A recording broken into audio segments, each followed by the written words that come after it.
As you can see behind me, it's about that time of year again. It snowed last night. We got about half an inch of snow or so. It's starting to warm up and melt, but it's kind of a reminder that I got to get these chains on so I can plow the driveway. I did it by myself last year. I struggled with it, but it was a colossal major pain in the ass. This year I've learned a few tips and tricks and learned from my mistakes from last year. So I'm hoping that this year it goes a little easier. I got the chains. I labeled them when I put them away last spring. So I know how they are oriented. I got my tools, my springs and chains here. I have a jack under the tractor with 2 jack stands, getting ready to lift it up. I wanted to pressure wash it before just to get the mud and stuff off, but that's not gonna happen. It got really cold really quick here. So I got this chain laid out for the front tire here, bucket down the ground. Tractor's got the emergency brake on in neutral. And the first thing I'm going to do, actually, while the chains are off, I can easily get to these bolts right here. So I'm going to take a moment with the tractor still on the ground to check the torque on these. Now, to get the proper torque specification, you do need a torque wrench. All I'm going to do is put a wrench on it. If they're tight, they're good. If they're loose, then I'll have to torque them down. Remember, righty-tighty, lefty-loosey. I always start at the 3 o'clock position. That one's good. And just work your way around. All right, that side's good. Let's go check the other side. All right, left side, you'll see that these are a little different. And that's because when I had this tire off, putting the backhoe mount on, the bolts that were coming through here, I accidentally stripped them out on the wheel. So they thread into, or the hub, they thread into the hub. So I just put a bolt through it with a nut on it. So it still holds just as good. It's the wrong size though. I mean, the nut is the wrong size. Right size bolt, nut is the wrong size. This is at 15/16. I'm not sure of the metric conversion. You'll also notice that my truck is parked way out there. Usually, I park it right here. Now, I did that for a couple reasons. I moved it out for a couple of reasons. One is so I can have some more space in here. It's a nice sunny day. I could have worked it all around out here, even though it's really cold. But if something happens when I'm working on this tractor and I can't get my truck out, well, that's a problem. So, moving my truck out of the way, thinking that step ahead, what happens if this tractor doesn't leave this spot for a few days. All right, so first things first, we need to get the tractor up off the ground. And what we're gonna do is we're gonna jack it up using this floor jack. I got a block of wood on it already. I'm gonna lift it up by the tongue. Then I'm gonna put these jack stands underneath the mounts for the backhoe, and I'm going to leave the jack here. Now the reason for that is the jack stands are more for a safety thing. The load will be taken up by the jack. I don't plan on having this up in the air for very long. I just want stability, and I don't want it to fall, right? This is a heavy tractor, but this 3-ton floor jack should do it just fine. We're jacking it up so that the tires can spin. Let me get the jack stands under it here.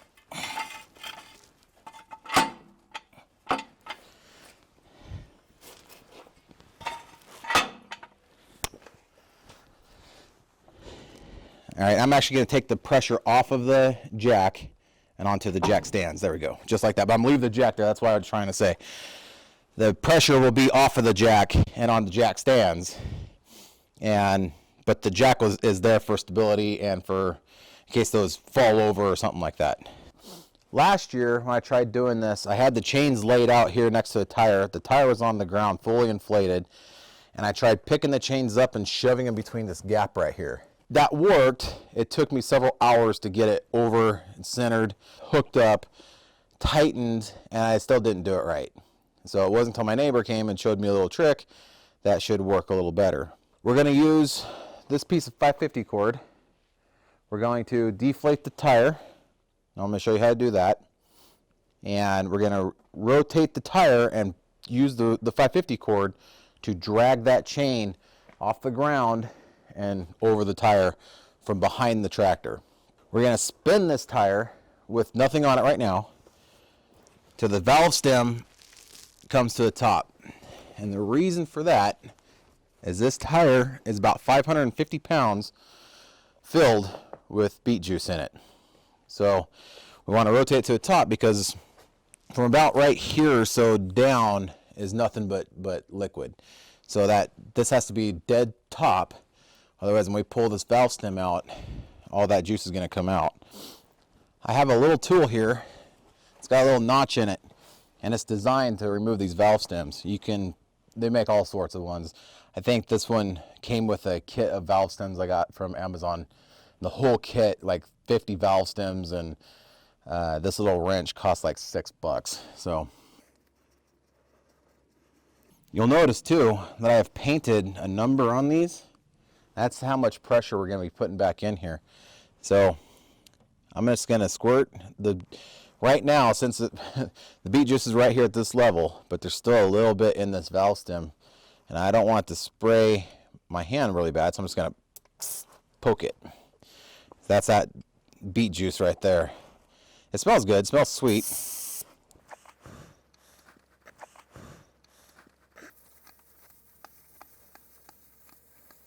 You want to put your hand over it. That's the valve stem right there. We're going to wait for this tire to completely deflate, and then we can work on getting the chain up here. Now what we're doing is we're shrinking the size of this tire. That way it's going to make that chain a little bit looser to get it onto the tire. And when it's all on and we get everything right, then we're going to air it back up, and it's going to expand and really tighten that chain. A tight chain is a happy chain. All right, I don't hear much air coming out of there anymore. But all we're going to get out. I'm just going to screw that back in. Okay, so this is the first time I've used the rope to try and pull it up onto the tractor. This is a learning experience for us both. So I got the chain laid out in the orientation it's supposed to go. This is the buckle. I know it goes to the outside. And the treads are facing up. These little parts on the chain here are facing up. We're just going to rotate it right on top of the tire. So I'm just going to tie this on. I'm just going to do a square knot, nothing fancy. It's like tying your shoes, and I got plenty to go up and hook on a lug up on the tire here. This chain weighs 125 pounds or something like that. It's not light, so we'll see how this works. Oh, that didn't work. That first time was a mess up. The rope was too long, so I've made it about half as long, tied it on, and we're gonna try it again. I got my rope.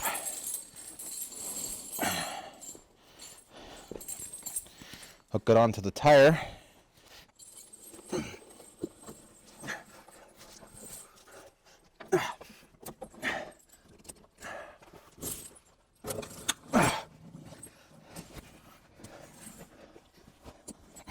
Didn't quite go all the way to the back of it here.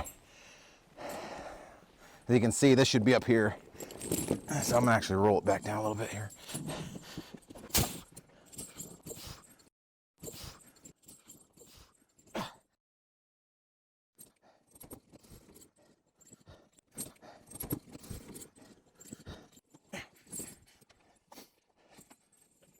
I think standing back here actually helps, because I can kind of guide it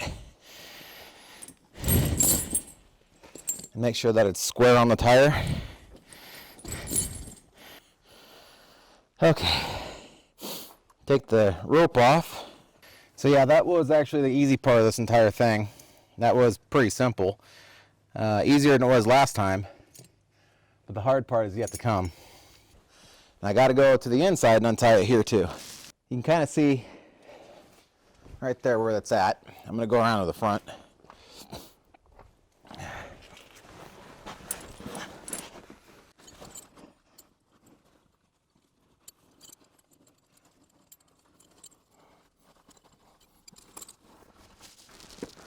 I got to try and attempt to hook these.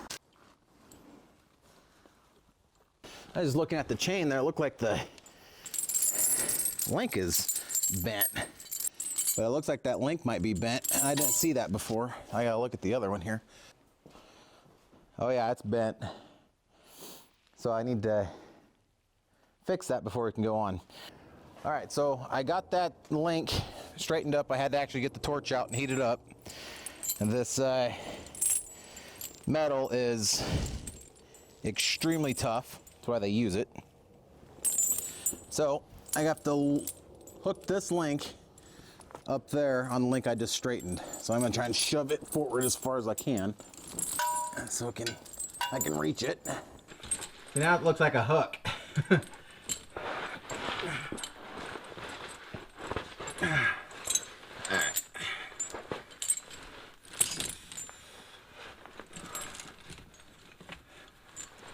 And it's just a hook. We're not doing any tightening here. All the tightening is done on the front. So it should look something like that. So here's the bottom hook, and it goes to here. So we want to go on the second one here. I want to go as tight as we possibly can. So the way this works is that this part here goes through this link, and you tighten it down like that. And you slide this keeper over it, and it holds it just like that. They have little tools. You can use the stick in here and really crank on that.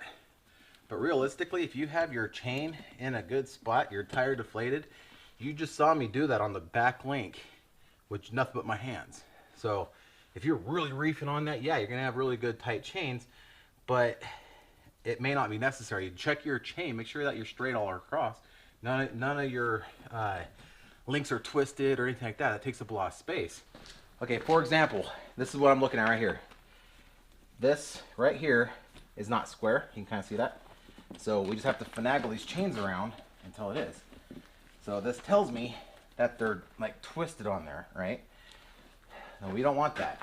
Sometimes just twisting the tire, turning the tire, will actually correct some of that. And it might be like these links here are just kind of out of whack. You know, get them in the lugs. When we go to tighten these down, that's where they're gonna stay. That's kind of where we want them so they don't move around. It's kind of twisted up around itself here. Just need to turn it, there we go. See how much slack that is? I want to try and fix all that. Maybe this can go up here, you know. That's gonna stay there. So right here, this is where our linkage and everything is, so there's like a big bald spot right here.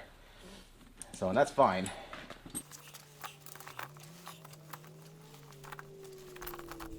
Doesn't look too bad. Now I'm just coming around the front, making sure that it's somewhat symmetrical on the tire itself. And it does look good. I have to say that pulling that chain up using the tire with the rope, that's the ticket. Though these chains right now are nice and loose on here and everything, we want them tight so they don't flail up and hit the fender, and they don't get destroyed when you spin or something like that. Though some parts of them will be loose and you will hear them kind of rattle as you drive along. But to help make them super tight, we have a hub that we put right here with a bunch of springs. And last time I could not do this by myself, but I got a tool this year that I use to help take them off, that I'm hoping will help me get them on. So we'll see how that goes. There might be some grunting and groaning involved. Let me go grab all that. So here I have everything for this side. Once again, it was all marked. These springs here are a little stretched out. I did that when I was trying to get them off. They should still hold some tension. I'm not overly worried about that. I can replace them. I mean, there's just a spring. So there's 6 of them on this little ring. And we got some chain with these little claws. And these claws, they never go towards the tire. Okay, if you hook them like that, that's incorrect. You want them to be hooked like that, away from the tire. That way these little points don't dig into your sidewalls and cause a rupture. The idea is you kind of want this ring in the middle, right? And this is gonna pull tension equally all the way around. This is easier said than done. I mean, that was easy, right? Got them all kind of tangled up on the ring here. That's what we got. Uh-oh. Hey, bae.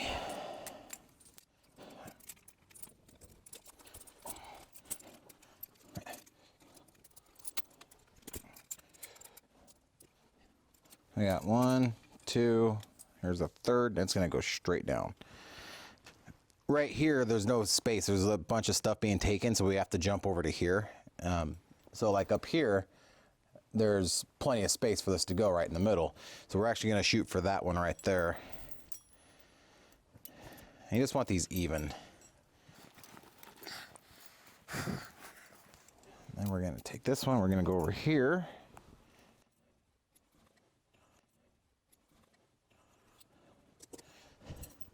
Now where I needed help last year was pulling these tight. Right now you can see that this is pretty simple because they're pretty loose. They get worse. Like this one here won't quite make it, right? It's got a ways to go. So my tools that I got are these little chain binders. I had one of them last year, and one wasn't quite enough. We're gonna cheat a little bit.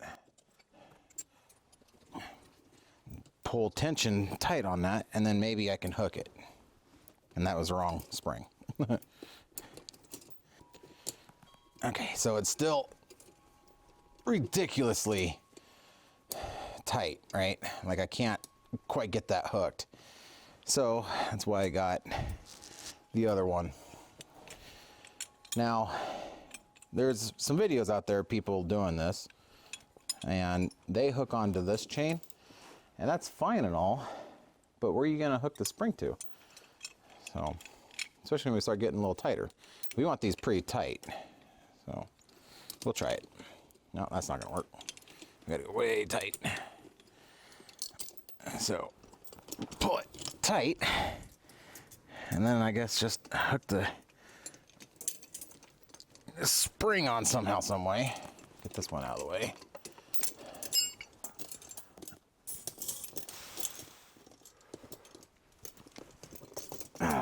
We'll get that one out of the way here. Well, I gotta, because it's gonna get tighter. It's gotta come out now. Okay, so this guy, gosh dang it.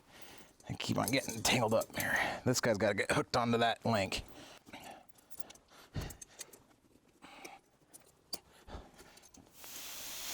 Okay, well, we're not there yet, but we're better. So that's not bad, but there's no load on these springs yet. I mean, there's a little bit from this guy here. Like that guy's pretty loose. We were actually gonna tighten him up just a little bit.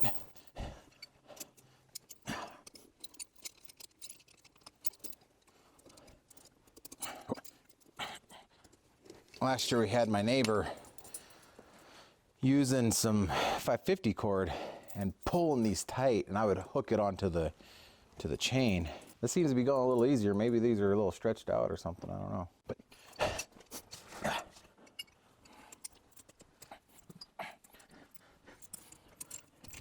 and these will also get tighter too when we put air in the tire.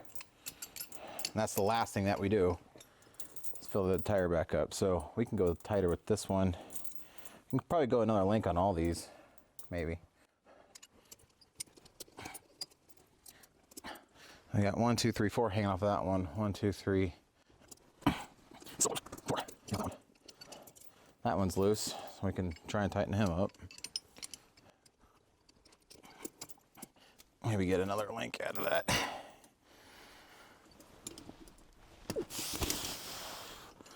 Well, we could probably go into more.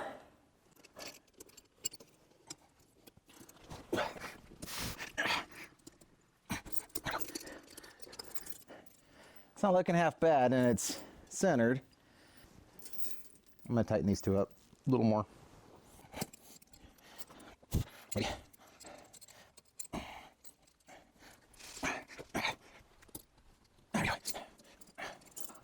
don't know if I really need to tighten that one up.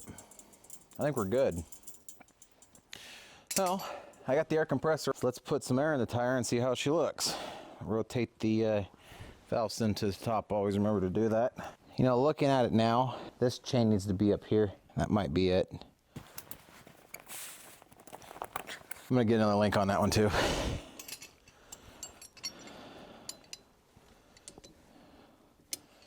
That's how it goes. I mean, you think you're good. Come to find out, maybe not. You need to make an adjustment or fix something that you didn't think you'd need to fix. It's just how it goes. Remember, tight chains are happy chains. So you need to make sure that they're nice and tight at all times. Oh no.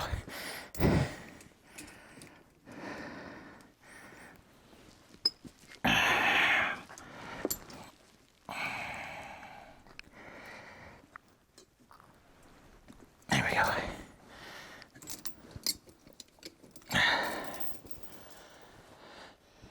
That's mostly centered. It's pulling on the chains pretty good. We'll throw some air in the tire here. I just saw something back here too.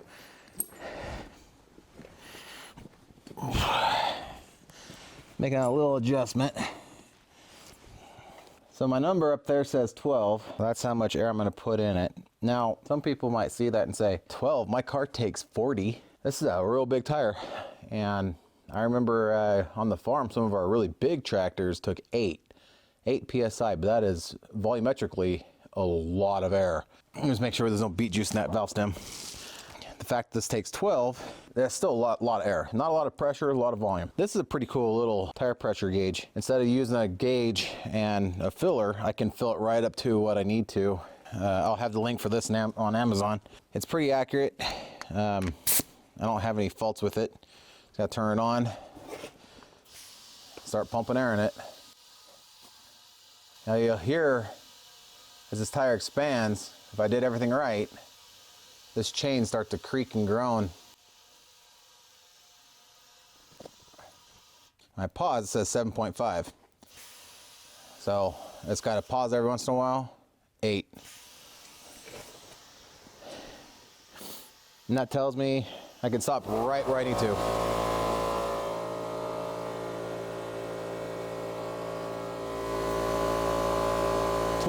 On the money. So I'm just spinning this tire, just double checking, because you know they're tight on here, but I can still move them around, which last year I couldn't actually do. I mean, I had them so tight last year. It's the same chain on the same tire, hooked to the same links. How is it looser? I mean, granted, I could probably pull these a little bit tighter, and I might if I have my neighbor here to help me. I'm by myself, so.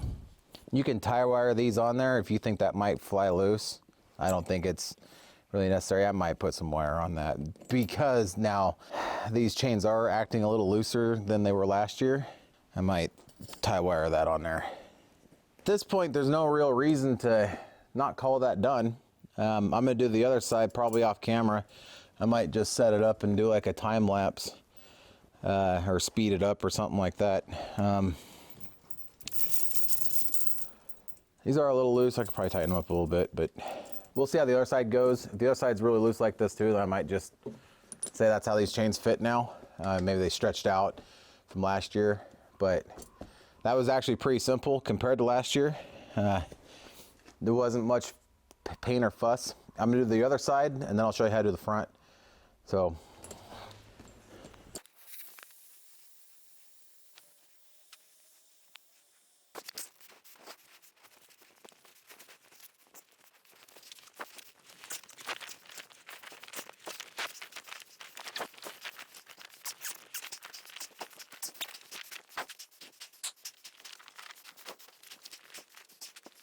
So this is interesting. On this side, you see, leaving it tied up like that, all I gotta do is basically connect those two links right there, and it's done.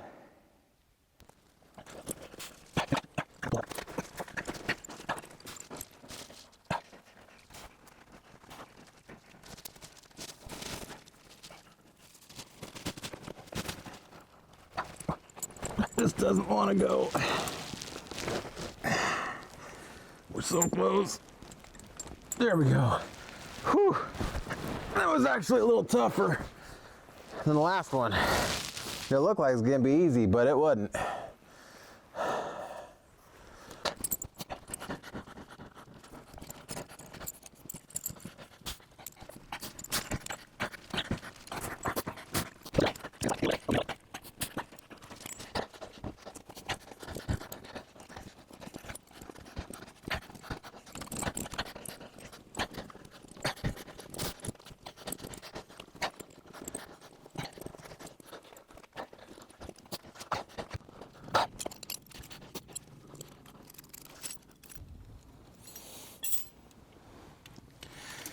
Yeah, see?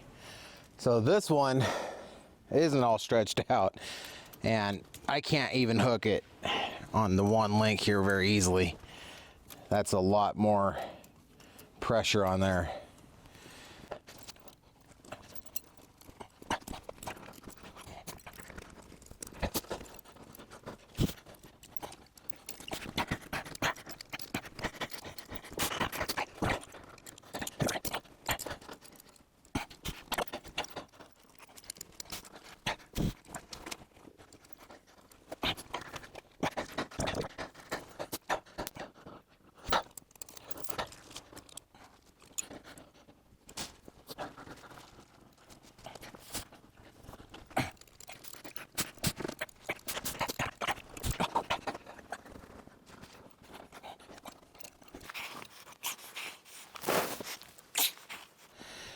Using the string seems to work pretty good.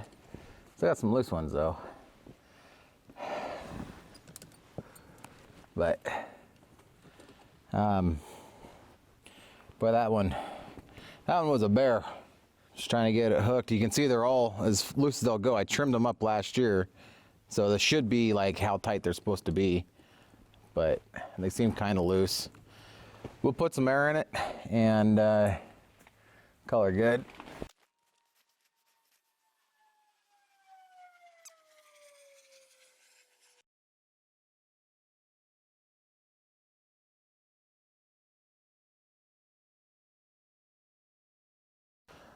All right, so all I'm gonna do now is just lower it down. I gotta take it off the jack stands, lower it down and do the front. Now the front I'm probably not gonna show. I'll show the finished results.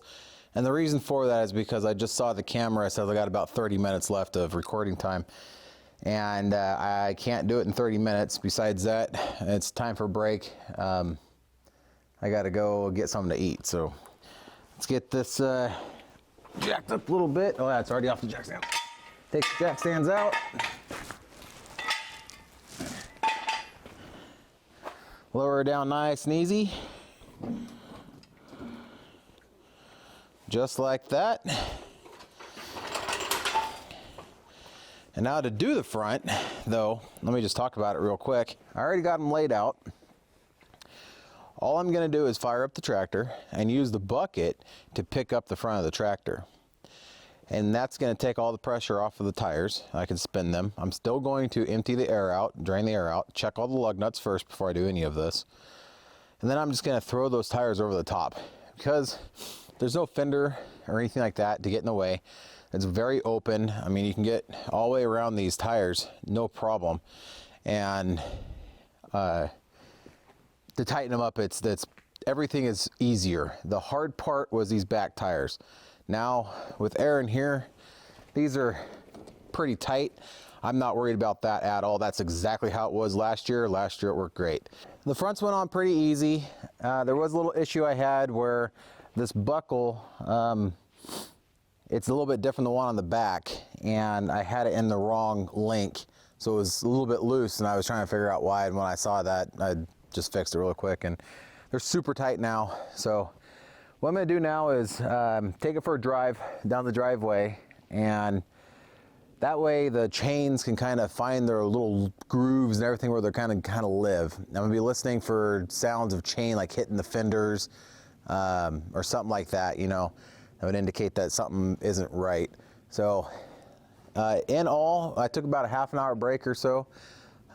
This project took me all day. I think I got started about 9, 10 o'clock this morning, and it's now, oh shoot, I don't even know, later in the afternoon. The sun's starting to go down, so we're losing the light. So it's an all-day project. It would probably go faster if you had some help. You know, if you had 1 or 2 people working, you know, helping you.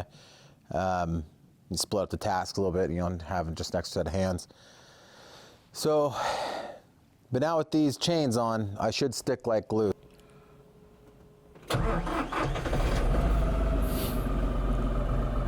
First thing I'm gonna do is put the front tires back on the ground.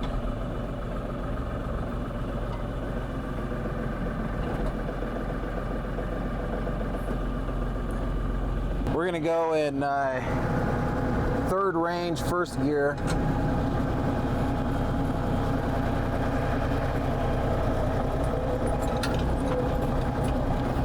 Ooh, she's bouncy, bouncy. I forgot just how bouncy this ride is with these chains.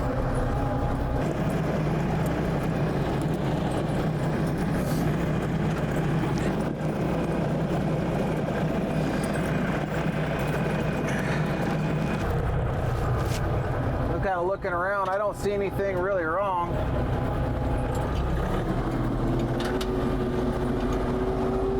I don't hear anything wrong. I do hear one link, it sounds like maybe hitting the side of the fender housing or something. I'll have to check that out when we get back. Just want to give you a quick update. I think I have found a new name for the channel. This video will be uploaded under that new name. So, and I also might be getting some help with the editing, which would allow me the ability to upload more frequently, make more videos. I shoot a video for a few hours, and then it takes me 5 or 6 hours of editing. So, and with a newborn baby and all the rest of the stuff going on in my life, making videos not really very high on the priority list. But every time I'm out in the tractor, I try to film a little bit. So I did film some stump removal this late fall with the backhoe, but I accidentally formatted the card and I lost all that footage. And when I realized it, the ground was already frozen. I already had the backhoe off, so such is life. I know lots of you guys have questions, and I do my very best to answer them. The steering issue, I seem to get a lot of comments on because I don't know. People just, I don't know what they're looking for or what, but I get a lot of comments telling me how to fix it, and it's already been fixed. So I know that's not everyone and whatnot, but I try to answer them. I just let them know, hey, yeah, it's been fixed. You know, thanks for your input, thanks for watching, kind of a thing. But so yeah. So I do get new subscribers all the time. The channel is growing, even though I'm not making much content. So I thank you guys. I really appreciate it. I do my very best in these videos, the highest quality that I can actually produce. I just wish I could do it more frequently for you. Truth be told, I'm not actually out in the tractor every day. I'm not a farmer or homesteader or anything like that. I just got a tractor that I use for the projects around the house. So, and I also want to upload more stuff to my channel. You know, I have a couple of different YouTube channels already. Some dash camera footage, some beer making, that sort of thing. And this channel is just kind of my everything channel, kind of a catch-all, but it's becoming more and more about the tractor and what I'm doing with the tractor and the things that go along with owning a tractor and stuff like that, which I'm fine with. So Tractors and Stuff is the name of the channel, and I'm pretty excited for it. I've experimented with a few different names, and I didn't really like any of them. So Tractors and Stuff kind of fits. So we are now known as Tractors and Stuff. So I will post the links for the chains that I used, that I got. They are rather expensive. They are right about $1,500, I think, shipped. But they are very good, heavy-duty chains. I don't slip. I actually last year pulled a truck out of the ditch. I'll put that photo in. When I took that photo, though, we still had some digging to do. That was just one attempt that didn't work, but this tractor can do a lot, especially with chains. So anyway, I'm going to hook up to this 3-point, and thank you for watching. Like and subscribe, and look out for the next one.